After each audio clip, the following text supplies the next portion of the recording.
What's up, Matt Clark here at the new Matt Clark. You have anybody who's locked up? Or are you going to be locked up soon and are wondering what you're going to do to buy all that stuff you may need to do comfortable time? Well, watch this video. This is advice you may need. Stay tuned. The new Matt Clark. I need the peace, don't forget the money, man.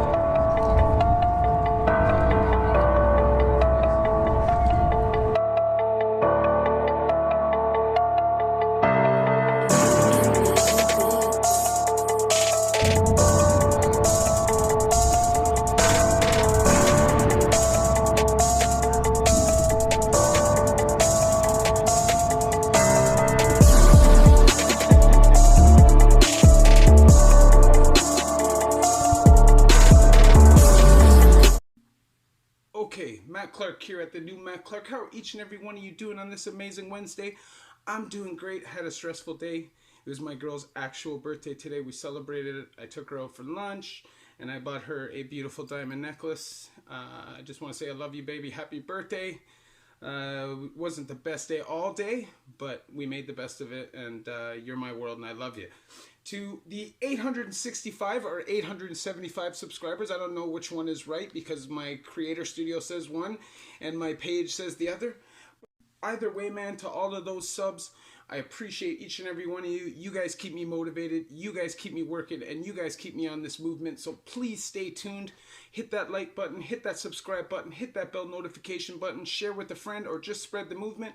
And if you really want to help, just go back and watch some videos, and let's get this watch time up. So, I got asked a question, right? And the question was basically about informing people about when you have no property, when you go in, no TV, no fan, etc. You know you're going to do rough time. A lot of people will allow people to send stuff in through their name for a TV or whatever. They'll allow somebody else to fill up their card. So, my suggestion to everybody is, if you know that you are going in on a sentence at any time in the near future, you start saving money now. Because you do not want to have to rely on somebody else, and you really don't want to do your time without that stuff. So really all you need, the bare essentials, a power bar, a fan, and a TV. You can get a 19-inch flat screen TV these days. That will suffice. You get one like maybe $200. And most penitentiaries now will have a place that sells you the whole kit. The kit will probably come at like $220 to $275, somewhere in that range, and that'll get you the bare necessities. Now, keep in mind, a lot of people will come to you when you're new, right? When you walk into the penitentiary, they feel like maybe you're prey, and maybe they just feel like you look broke, or they heard through the grapevine that you don't have anybody sending you in some stuff. So they'll come to you and they'll make suggestions. They'll say, hey man, do you mind if I send in a few tracksuits if I send you a TV? Or do you mind if I send in a couple hats if I send you a hat? Do you mind if I send you a few pairs of shoes in, if I send myself in, a few pairs of shoes in your name? Yeah, guys will come up to you and they'll say, hey bro, I hear that you don't have anybody sending in your stuff. Like, if I send in some shoes in your name and get you a TV on top of that, is that cool? Or, hey bro, can I get a couple tracksuits sent in and I'll get you some socks and underwear and toothbrush and all that stuff sent. Hey bro, if I can, you know what I'm saying? The deals will start getting thrown at you. And it'll be very tempting, definitely, especially if you don't have anybody in your corner, or if the people in your corner are struggling financially and you don't want to burden them with that stress. And I know a lot of people that are like that, because I feel that way. I don't like burdening my people with that stuff. And my last federal sentence, which is the one that I'm currently finishing, I had that stuff purchased for me, just a TV and a fan and stuff. But my past bid, everything I used were hand-me-downs, because my first sentence, I had the whole $1,500 card locked up, and I ended up not keeping anything anyway. So when I went in my last sentence, I just took hand-me-downs. But that won't work for everybody. Joyceville was my mother, and I had done years there. My brother was there, so I was good anytime I stepped in the building. Now, that's not going to be the case for everybody. So my suggestion for you is, start saving money now, like I said before, so you have a little bit of coin. You only need like $250. Or when you get in there, if you're like, say, in active use or in the criminal lifestyle and you're just not good at saving money, you start saving money when you get down to the federal system. Because after, just don't take the $30 loan, don't accept it unless you need like hygiene and stuff like that. Because everybody, when you get into reception, you'll get a $30 loan. to just help you get situated while your money gets transferred over, etc., etc. Now, if you don't need any of that stuff, like say you're coming from provincial and you have all the hygiene and all that stuff, then don't even take the $30 loan and just start saving your welfare. Because as a federal inmate, you get inmate welfare fund even if you're unemployed. So you'll get like, it's something like $1.50 a day. I can't remember exactly what it is, but it turns out it pays your cable fees, your little bit of room and board. You'll get like $10 every 2 weeks to spend. But if you save that for a couple months, then you might have enough to start getting you together a TV fund, right? Any money you get sent on a birthday, anything like that, I suggest that's what you do to get that stuff. Now, if you're a guy and people know you and respect you and you feel like you can trust the people in order that like are going to send stuff in through your name, then by all means, if you feel like you want to do that, then do that. There's nothing wrong with it if you're a legitimate person, a stand-up guy, and you plan on keeping your word. And when I say keeping your word, that also means not getting yourself caught up at any time while that stuff's in transit. That's a responsibility of the person. You know what I'm saying? Because as soon as you agree and give the okay and that stuff is mailed, that is now on you to deliver, okay? So if you get sent to segregation and shipped out of the prison or anything like that, now that is a debt you now have, right? And those small debts can be life or death in the penitentiary. So these are things you have to think about before you make any deals with anybody. Because I see a lot of guys, they'll come walking through the door, they're fresh fish. They think that they know the world. They've been in provincial for years, so they think they're a bud boy. They go ahead and get all this stuff promised, get caught up, get sent to seg.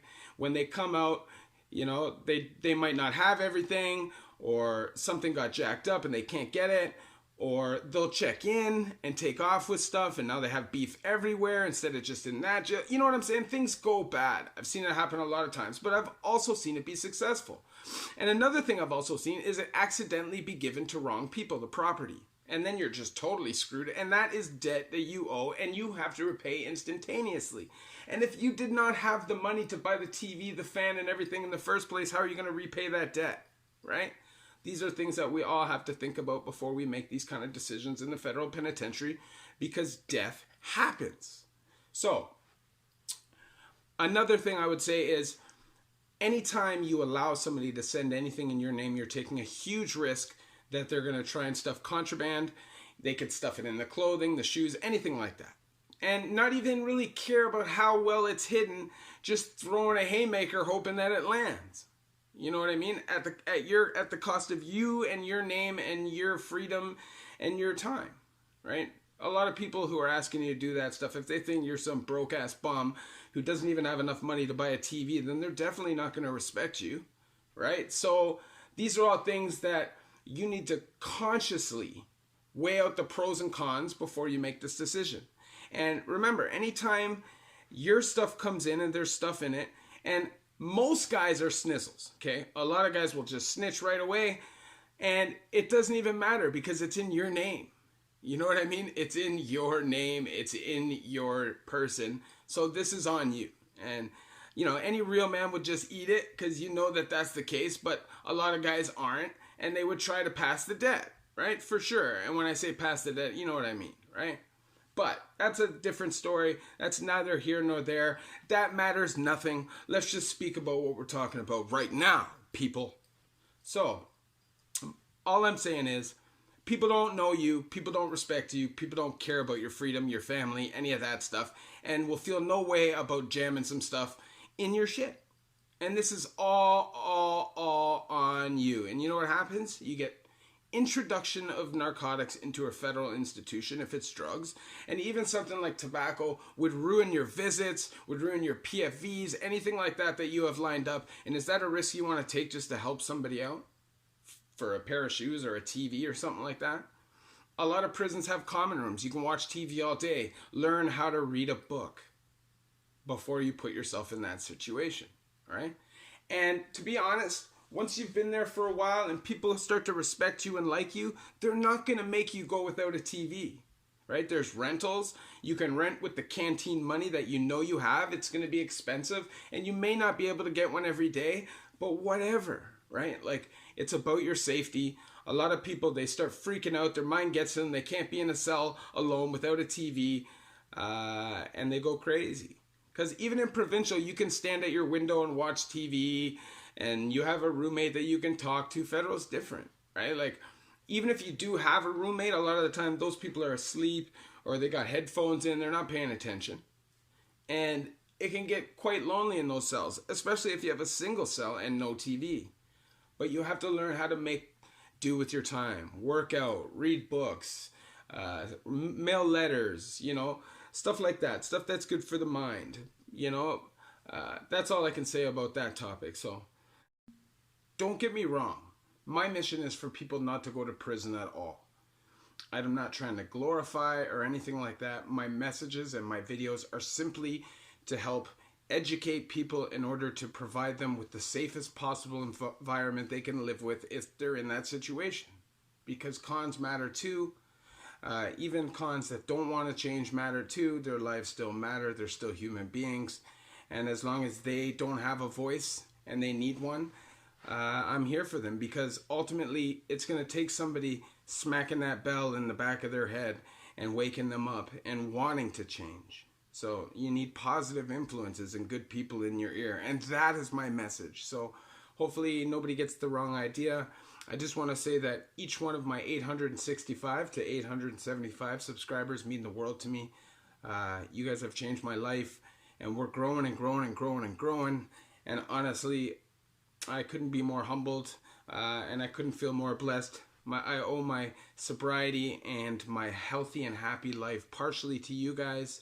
And I just want to say that everything you guys have done for me has been amazing. So please hit that like button. Please hit that subscribe button and that bell notification button. Share with a friend on any social media platform. And if you would like to donate and help support the channel, please do that. If not, I love you the same. It doesn't make a difference. We're all one. We're all family at the new Matt Clark.